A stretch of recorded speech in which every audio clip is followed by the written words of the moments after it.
Уважаеми зрители, както ви обещахме в началото на предаването, ние продължаваме да работим по интересна и полезна тема за всички ни – кислорода и интересни факти около него. До тук ви разказахме за важността на чистотата му, как да поддържаме свеж въздуха в затворените помещения през зимните месеци.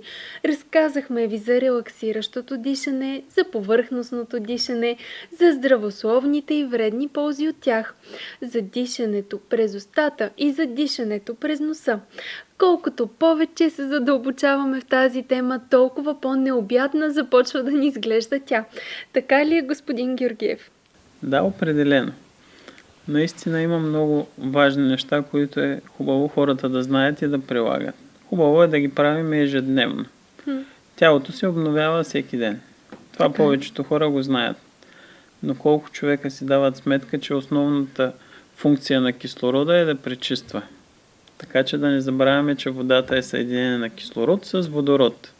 А въздуха, който дишаме, основните му газове са кислород и азот.